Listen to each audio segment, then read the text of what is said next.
అందరికీ shalom. Praise the Lord. వందనాలు.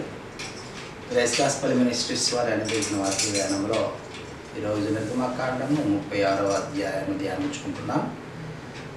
మొదటగా ఒక పల్లవి పాటను ముందుకు కొనసాగుదాం. రక్షణ ఎరుగని ప్రజలు లక్షల కొలదిగా ఉన్నారు. మారుమూల గ్రామాల్లో, ఊరి లోపలి వీధుల్లో రక్షణ ఎరుగని ప్రజలు లక్షల కొలదిగా ఉన్నారు. మారుమూల గ్రామాల్లో, ఊరి లోపల వీధుల్లో ఎవరైనా, మీలో ఎవరైనా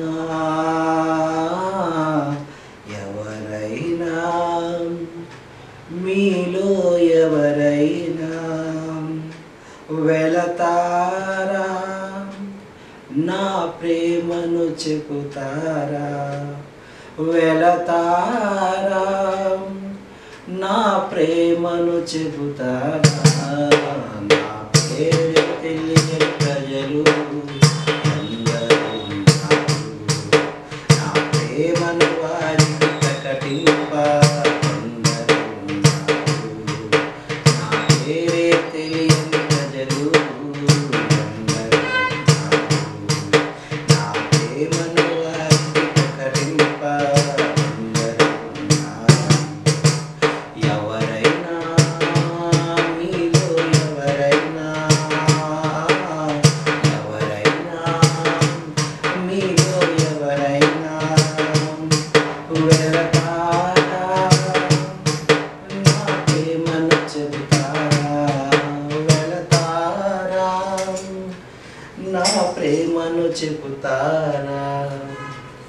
హల్లెలూయా. నిర్గమకాండము 36వ అధ్యాయము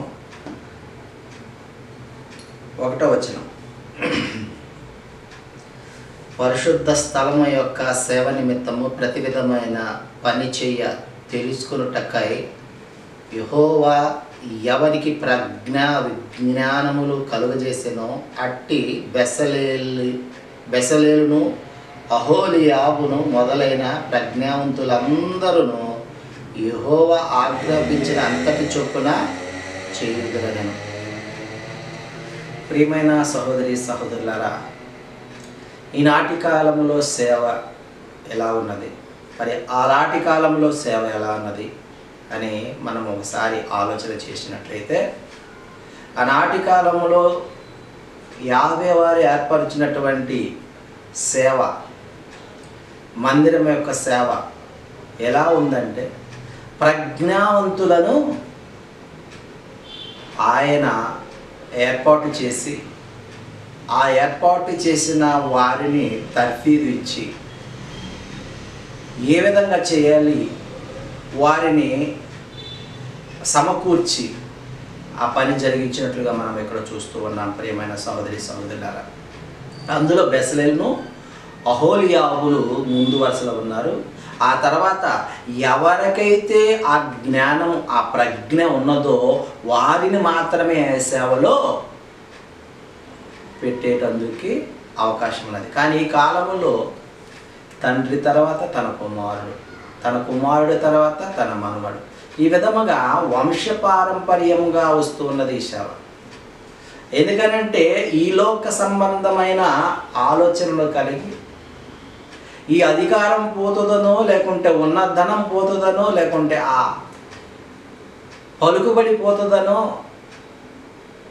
ఈ విధముగా ఆలోచన చేసి వారి కుటుంబము నుంచి ఆ పదవి కానీ, ఆ డబ్బు కానీ, ఆ అధికారం కానీ పోకుండా కాపాడుకునటానికి వారికి ఆ యొక్క సేవా పిలుపు లేకపోయినా వారిని ఆ విధముగా నిలవబెట్టే ప్రయత్నం చేస్తూ ఉన్నారు.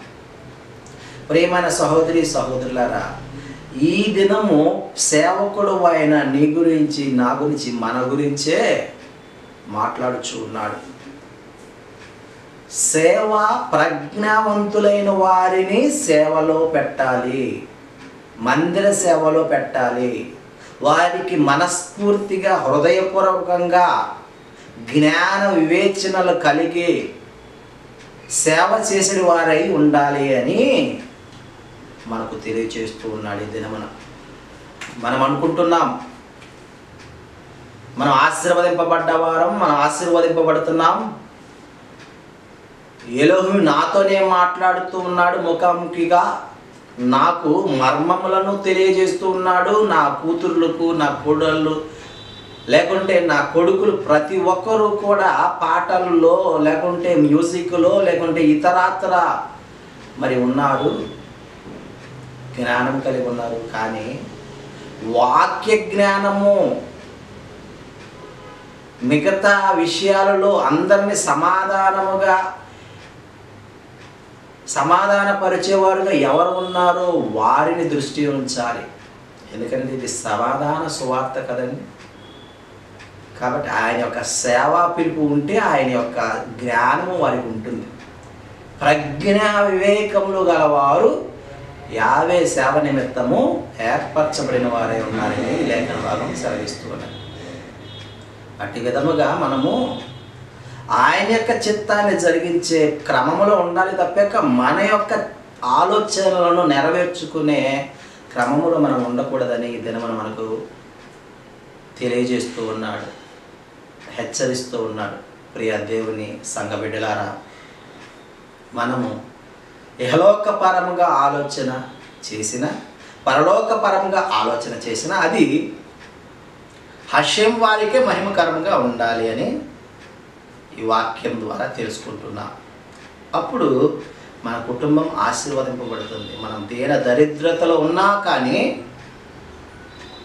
అలాంటి ఆశీర్వాదకరమైన జీవితం మనం జీవించగలమని ఆశయం వారు తెలియజేస్తూ ఉన్నారు. మరి కొన్ని మాటలు మన వెనుకలు ఫలింపచేసి ఆ రీతిగా యావ యొక్క చిత్తాన్ని, యావ యొక్క ప్రణాళికను మనము యావ యొక్క మార్గములను సరళము చేస్తూ జరిగిస్తూ మన కుటుంబము ద్వారా, మన బంధుమిత్రుల ద్వారా ముందుకు కొనసాగుదుముగాక. ఆమేన్.